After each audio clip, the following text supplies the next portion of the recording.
নমস্কার, একটি নতুন ব্লগে আপনাদের স্বাগত জানাই। আশা করি আপনারা সবাই ভালো আছেন, সুস্থ আছেন।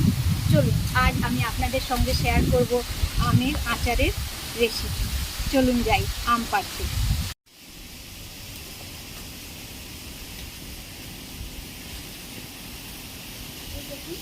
কত সুন্দর আম হয়েছে। আমি এখন এই আম পেড়ে নেব।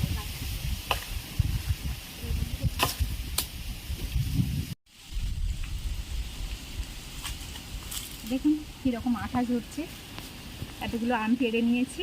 হ্যাঁ, এবার এগুলোকে আমি কেটে আচারটি বানাবো। এখন আমি আমগুলো দিয়ে নিচ্ছি। টুকরো করবো তখন এগুলো এইভাবে কেটে নেব।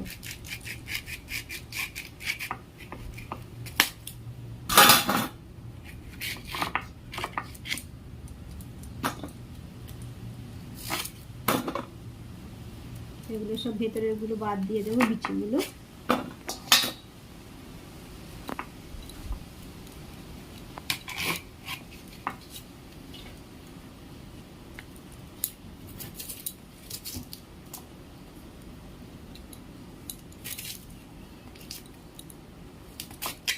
দেখুন সুন্দর আঁটি হয়েছে। এই আমের আচার খুব ভালো হয়।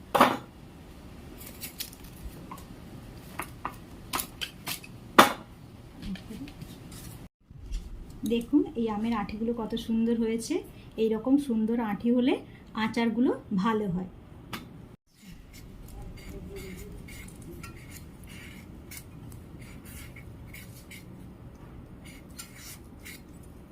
সব কাটা হয়ে গিয়েছে।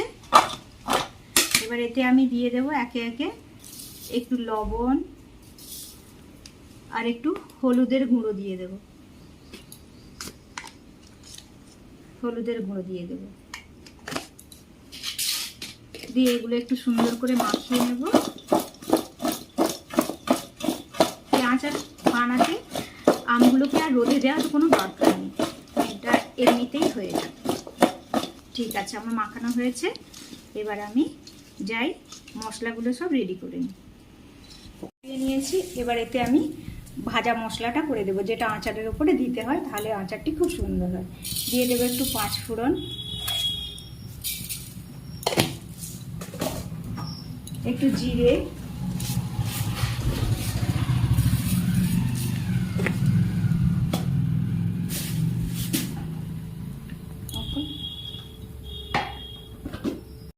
আর একটু শুকনো লঙ্কা। এগুলোকে একটু ভালো করে ভেজে নেব।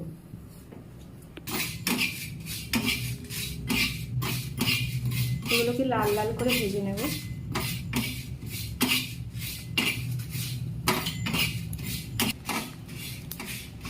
এগুলো ভাজা হয়ে গেছে। এবার আমি এগুলোকে নামিয়ে রাখবো, ঠান্ডা হলে এগুলোকে গুঁড়ো করে নেব। কড়াইটা চাপিয়ে দিয়েছি, হয়ে গিয়েছে।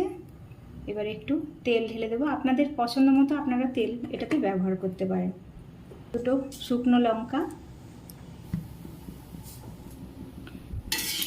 লঙ্কাগুলোকে একটু লাল করে ভেজে নেব।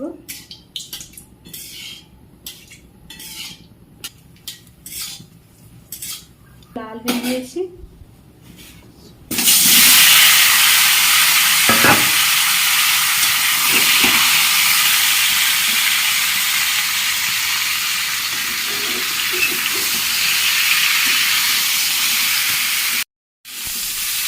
আমগুলো নাড়া হয়ে গেছে। এবার আমি এর উপরে দিয়ে দেবো চিনি। আপনারা যেরকম মিষ্টি পছন্দ করেন সেই রকম পরিমাণে চিনিটা দেবেন।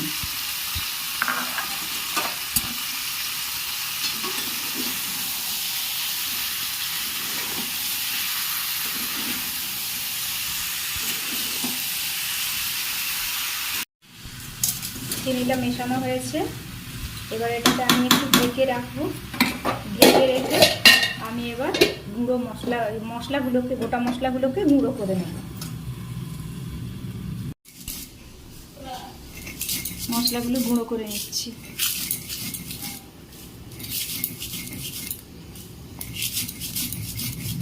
দেখুন কি সুন্দর চিনির রসে আমগুলো ফুটছে আর আমগুলো ফুলে ফুলে এসেছে।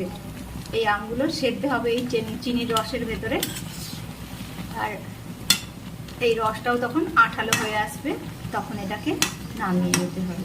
এখন এটা খানিকটা সময় এই চিনির রসের ভেতরে ফুটবে। দেখুন আমার আচারটি রেডি হয়ে গিয়েছে। এবার আমি এতে মশলাটা অ্যাড করে দেব।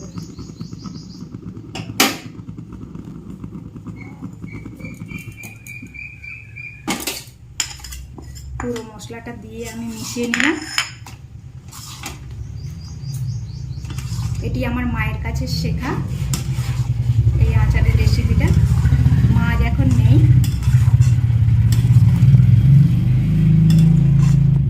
মশলাটা দিয়ে দিয়েছি। এই গরমে পাতে একটু আচার না পড়লে তো বাঙালিদের ভাতই রুচে না।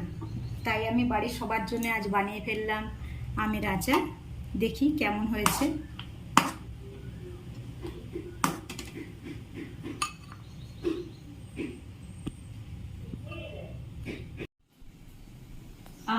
খুব সুন্দর হয়েছে, সত্যিই খুব সুন্দর। আপনাদের যদি এই রেসিপিটি ভালো লেগে থাকে অবশ্যই আমাকে সাবস্ক্রাইব করবেন, লাইক কমেন্ট করবেন, আমার পাশে থাকবেন।